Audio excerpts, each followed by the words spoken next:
Poliisi nakati ekyagombye maka ga Robert Kyagulanyi Magere newankubadde omwogezi waayo yategeezezza nti tannasibirwako waka era teri yali amuganye kwetaaya. Twagala okutegeeza abantu bonna nti candidate Kyagulanyi aliwuwe Magere e Kasangati mu Wakiso district. Tali under house arrest. Bwe tuba tuli ba arrestinga Kyagulanyi tuba tujja kubategeeza tubawe n'ensonga kuraki twamukutte. Bola batambula okuyita ku misanvu gyayo beba balina amaka ag'okumulirano n'ewa Kyagulanyi. Olwaliro Ssaabawandiisi wa NUP David Lewis Rubongoya abadde agenzeeyo ewa Kyagulanyi okumutwalira ku mmere. Kyokka ontakkirizidwa na kutuuka ku mulyango gw'ekikomera oluvannyuma lwa poliisi okumukomya wetadde emisanvu gyayo. Tubadde tuzze kuleeta ebyokulya tutwalira mukyala wa pulezidenti waffe byetaaga ewaka n'abantu abalala bali ewaka. Naye unfortunately nga bwe mulaba wakawe wakyaliwo emisanvu gya poliisi, wakyaliwo poliisi n'amagye bebunguludde ekifo ate ne munda mwe bali okusinziira family ebibadde eteekayo n'ebifaananyi bye mubadde mulabyeko. So kyanaku nnyo mulabye poliisi ng'evaayo ng'egamba nti tebali under house arrest, naye kati mukikonfaminze namwe ne mulaba ng'embeera eri awo tebakkiriza muntu yenna kuyingira, tebakkiriza muntu yenna kufuluma. So byonna bya bumenyi bw'amateeka. Olutuuse abasirikale basoose kumulinza n'oluvannyuma ne bakamutema nti addeyo n'emmere ye. Abasirikale bagambye balinze orders okuva waggulu.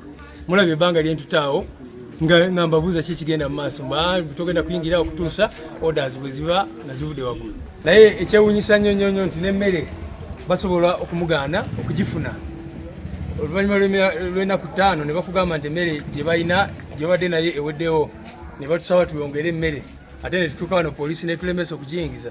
Kya buswavu nnyo era tukivumirira nnyo. Obutambi bwa Kyagulanyi bwafulumya bulaga nti tali wuwe n'okutuusa kati poliisi yasusse ku ky'okwebulungulula ekikomera kye n'eyingira ddala munda mu Makerere mwesiisidde. Poliisi ya Uganda agiyise nnimba. Nga bwe mwalaba nti ekiro ky'Olwokutaano abapoliisi nga balina abantu abalala bangi abatali mu ngoye za poliisi oba z'amagye balamba ekikomera kyaffe nga bayambibwako ennyonyi ya namukanga helikopita ng'ekuba ekitaala ng'eringa yebamulisa ne bagwa mu kikomera kyaffe nga batulumbaganye.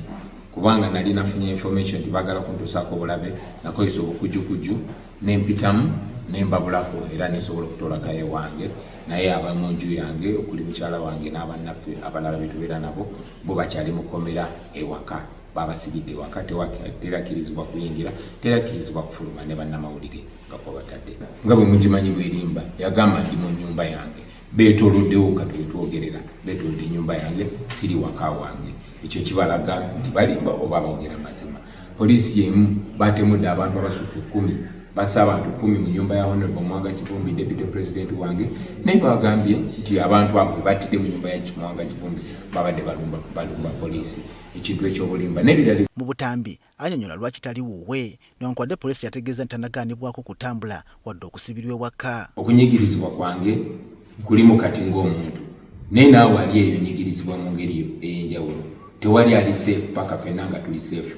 Nkola kyensobola mu busobozi bwange. Ensonga lwaki siri waka kubanga nayagadde mbere nga nsobola ocommunicatinga, mbere nga nsobola n'okwogera abantu ab'enjawulo n'okuliziganya ne bannange. Bwe mbeere waka internet bansaleko, amasimu bagasalako. So kimu ku nsonga lwaki siri waka, nsobole okubeera nga communicatinga ne bannange. Neje buli eno takkiriziganya na byavudde mu kulonda era agamba nti emivuyo gy'obutali bwerufu gyerambikidde ne mu kifo omukulembeze w'eggwanga wennyini gye yalondedde. Ebyo mwami by'Abakama byalangidde si bituufu n'omulundi n'ogumu, tubiwakanya era tukubiriza bannayuganda bonna babisambajje babiwakanye kubanga si bituufu. Bw'oggyeko okuwamba abantu baffe, bw'oggyeko okuggyako intaneti, byonna bibeere mu nzikiza, naye ate ne Museveni wennyini bwe yalondedde kyalaze nti waabaddewo okubba. Balaze nti abantu bonna abalondeddewo abantu abaregistaringa bali 577, naye bagenza okubala obululu nga buli 589. Kitegeeza nti babbye nnyo naye ate tebabbisiza mu magezi, naawe wennyini bwe balondedde ne beesanga nga abalonzi bangi, obululu bungi okusinga abalonzi yennyini bwe yalondedde. Kale olabye obutaswala. okujjako omutimbagano n'okukwata bannakibiina nga n'abamu tebamanyikiddwako gye balina okutuusa kati agamba nti byonna byagendeddwa mu kutabula bya kulonda. Kyanaku nti bino byonna byagenze mu maaso bagyeko intaneti bawambye abantu baffe ba agenti baffe mu byokulonda ne ba deputy president baffe babiri babawambye. Deputy president wange Lina Zedriga wa Northern Uganda bamwambye tetumanyi gyali. Deputy president waffe wa Western Uganda Jolly Jacqueline Kamushaba bamwambye tetumanyi gyali. Bano bombi bakyala naye ennaku zino zonna tetumanyi kibakuumirwa paka essaawa zino.